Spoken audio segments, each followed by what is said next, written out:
A Terceira Guerra Mundial está mais próxima do que você imagina.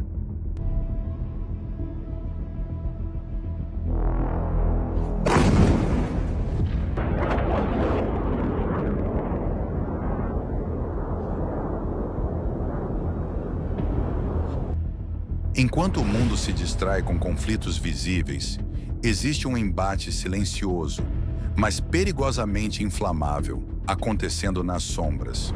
Um confronto entre Irã e Israel. Uma guerra fria moderna, tensa e estratégica, no coração do Oriente Médio. Esse conflito não é uma simples disputa de território.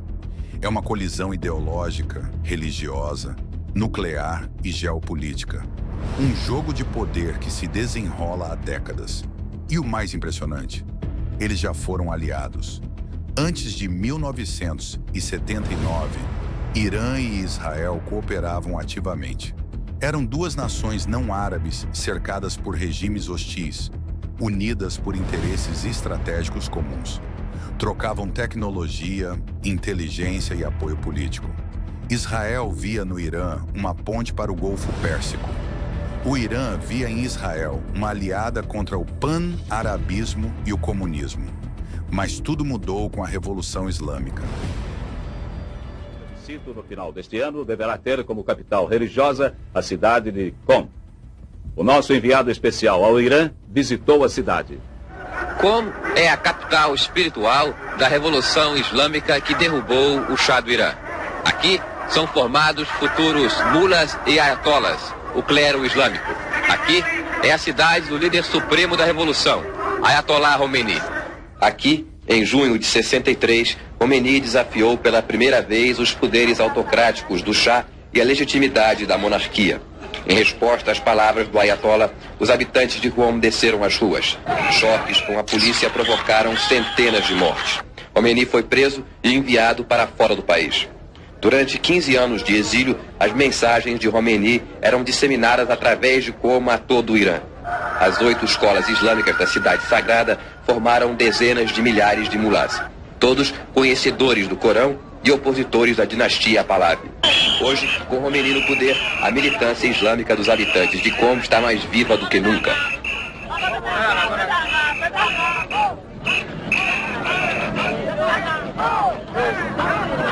Para um ocidental é difícil compreender o significado desta militância. Os líderes insistem que não são capitalistas nem marxistas. Defendem um terceiro caminho, o caminho do Islã. Talvez o futuro diga para onde leva este caminho. O presente deixa claro que a revolução conta com o apoio da gente de Qom. A recepção que deram a Khomeini quando ele voltou à cidade sagrada semana passada foi de um entusiasmo próximo ao fanatismo. Mais de 1 milhão de pessoas disputaram o direito de ver e ouvir o líder islâmico.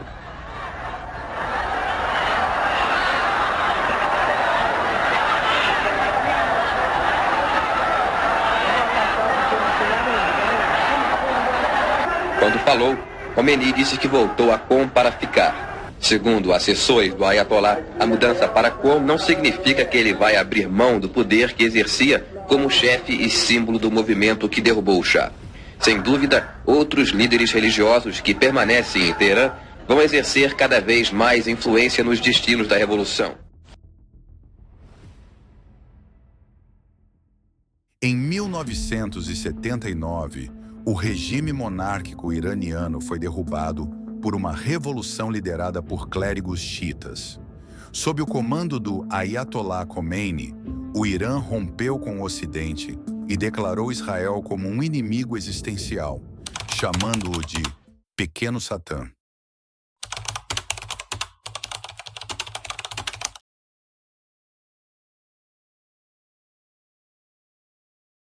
A embaixada israelense em Teherã foi entregue à Organização para a Libertação da Palestina.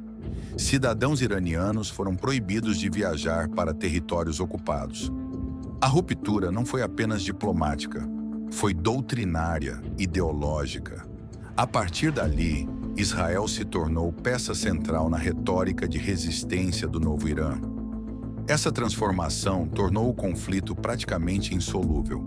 A hostilidade contra Israel passou a fazer parte da identidade do Estado iraniano. Já não se trata apenas de política externa, mas da própria legitimidade do regime.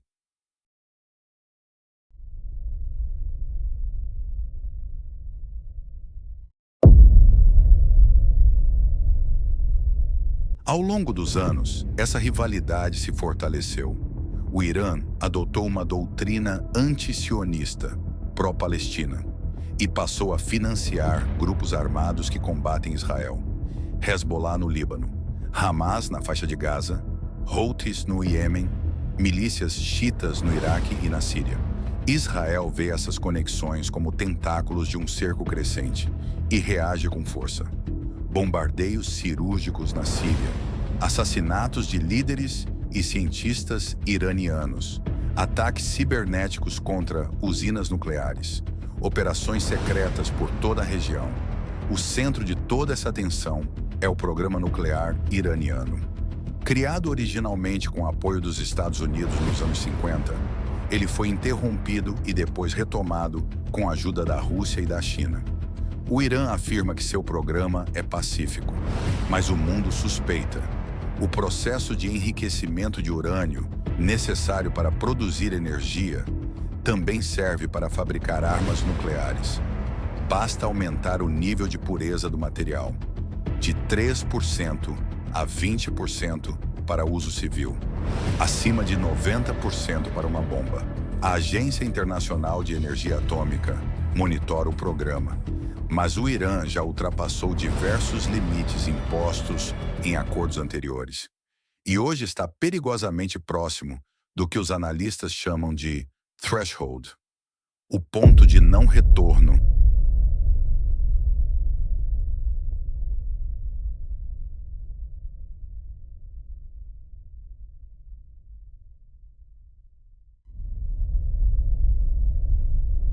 Israel, que nunca admitiu oficialmente ter armas nucleares, mas possui um arsenal, promete impedir o Irã a qualquer custo. Isso já levou a sabotagens como a do complexo de Natanz, onde centrífugas foram destruídas, e ataques diretos em 2025, como o bombardeio aéreo à instalação de Fordow, localizada dentro de uma montanha. Mas o confronto não é apenas militar. É também econômico. O Irã controla o Estreito de Hormuz, por onde passa cerca de 20% de todo o petróleo do mundo. Se esse estreito for bloqueado, mesmo que por dias, o planeta sentiria um colapso energético.